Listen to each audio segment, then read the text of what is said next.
So, about half a year ago, we got the first trailer for the upcoming Disney film Wish, which is the culmination of what's going to be 100 years of Disney, releasing in November this year. The first trailer, when it released, looked decent enough, and seemed to be a celebration of classic and new age Disney at the same time, blending both traditional style animation with computer animation, as well as using some of the more classical archetypes. The Magic Kingdom, the obvious evil villain, the talking animal companion, but giving them a more modern twist to fit the new generation. And yeah, the first trailer, it was good, but it didn't really show us anything in terms of the story, just a couple of pretty vague plot points, and I wasn't fully convinced about the visual style they'd chosen. Like, in theory, it's cool, but to me there was something that felt a little bit unfinished, if you get me. Like, I'm not 100% sold on it as of right now, although this trailer looked a lot better. But to me, it felt like something you might find on Netflix. I don't know how to explain it. It just doesn't look how you'd expect a Disney film to look. I mean, at times, it feels like I'm watching a cutscene from like a Telltale game or something. So yeah, it's not unwatchable, and it's not ugly.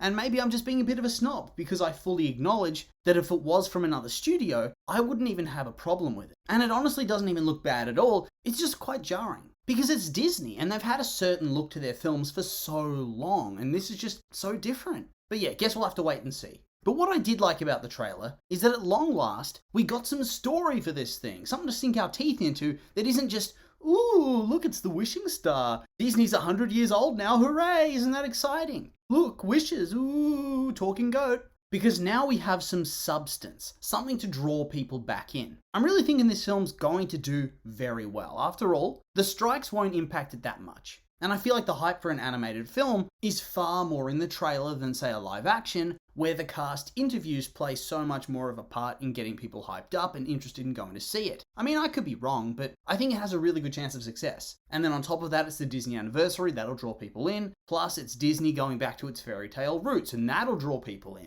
It really just has every chance of success here. And so, with all that being said, there's not much else to say or do. So let's just jump into the trailer and see what we have, shall we? So we start off with just a little bit of an introductory narration. Asha introducing the story, that the Kingdom of Roses was founded by King Magnifico, who has the power to grant people's wishes, and who doesn't seem very humble about it at all. His wife talks a massive game about him, and he just straight up agrees, not even trying to be humble. Honestly, you gotta respect that. I mean, look at what he built after all. I'd probably end up a little bit arrogant too. Pretty impressive. And what I liked about this is that they're unapologetically showing that this guy's the villain. And I think it's the right move. Disney has done so many twist villains. So many. Or just no villains in films in the last decade. And so I think it's time to go back to the well and have the obvious villain be the obvious villain. Like Mother Gothel. She was always going to be the bad guy. And it works really well because it builds your hero up with sympathy from the audience and makes you more hyped when you finally see the villain get their comeuppance from the hero, as opposed to a villain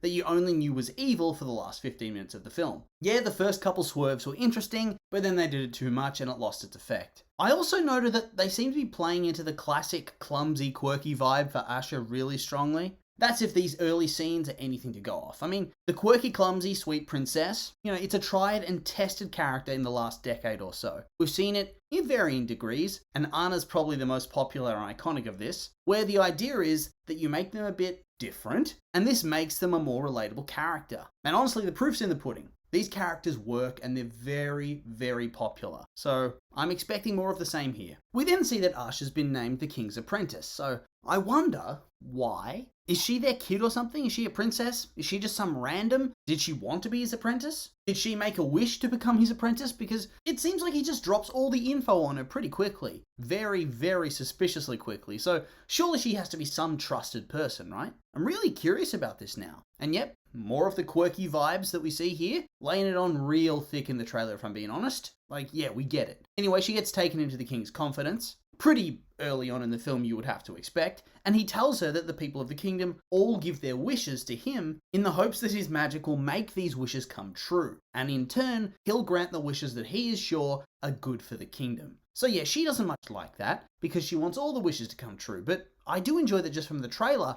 the villain actually has a point. They don't make him some full dastardly evil man right from the get-go. And I think that is what works in the modern day. Villains do need to have some sort of point. Because he is sort of right. And it gives him depth, because it's true you can't go around granting any wish under the sun, because that is very irresponsible. He's the king. the ruler. And so he has to make decisions that are going to benefit the kingdom as a whole. But obviously, I do think that when we see the movie, it's going to be revealed he isn't quite so focused on the greater good of the kingdom as it would first seem. The dude probably grants a whole lot of wishes that personally benefit himself more than anything, even at the cost of the kingdom. And I feel like that's how they're going to have to turn it around. Because at the moment, he is right, and I don't think you want a villain that is just completely right. You want to have that selfish, awful villain. I mean, it's the Centennial Celebration. Take it back to its roots. Make him terrible. Otherwise, I'm sitting here thinking, the dude's right. She's completely wrong. She seems kind of selfish. What's going on here? Most wishes that people are going to make are only going to benefit one person, and could potentially screw over a whole bunch of other people while doing so. And so you kind of need to have that revelation ready to go. And considering the personality that we do see in the trailer for the king, you can probably assume there are going to be those revelations coming, showing that the guy sucks and he doesn't stick to his greater good code when it concerns himself. Moving on, we then get that really lovely song playing, and Usher runs off and makes a wish upon the star, which causes the star to fall down in a grand big spectacle. And I gotta say, goddamn, that little star is cute. One of the cutest Disney characters of the modern era of all time. Just look at him, he's so little and cute and squishy. We then have some really cool wish granting sequences with all the woodland animals and the flowers dancing. We get the scene with the lamb. Is he a lamb? Is he a goat? Who really cares? Where he gets his deep voice before Magnifico confides to his queen that he thinks he's just been threatened by somebody. And we get even more dorky Usher before we cut to the king talking some mad shit to the mob, calling Usher a traitor and a danger to the kingdom. So maybe his angle's going to be that he wants to keep his power as the only person who can grant wishes. But if that's the case, why would he even bring her in as an apprentice to begin with? Wouldn't that mean he'd have to share his secrets at some point? Share his power? Anyway, there's more adorable star dude with a false moustache and little footstep sound effects. Oh, so cute. That character is going to be a major fan favorite. I'm calling it now. Before we see a butt scratching joke, and I'll be real, that joke felt very Illuminations, very Minions, but whatever, I'll give it a chance. I enjoy that kind of stuff from time to time, just not if you lean into it way too hard. Then it becomes kind of cringy, even for kids, honestly. I remember watching Shrek the Third as a kid and thinking, oh man. Magnifico then, I guess, uses some evil magic. Guess he has more than just wish powers. And we have one of the best Disney stills of all time. That's going to be memed out. And then we have a giant chicken, just because, giant chickens are cool, I guess. I'm guessing it's going to be Magnifico that does that though, not the star. Feels like something from the early part of the film, before the star even falls. Before we finish off with Valentino, the sheep, goat, lamb thing, and a bunch of chickens giving their best shot at recreating Be Our Guest. Not sure why, but my god, from this trailer, it feels like this movie is going to be a complete and utter fever dream once the star arrives and starts granting any wish it wants. Disney, you mad lads. And so yeah, that's the trailer. Damn, it actually looks so good. I'm very hyped for this movie. I'm very excited to see where they take it and how it turns out. But with all that being said now, not really much else to add, and so I'll throw it to you guys. What did you think of the trailer? You like it, hate it, you hyped for the film? Maybe not? I'm curious for your thoughts, so make sure to like, comment, subscribe, and let me know.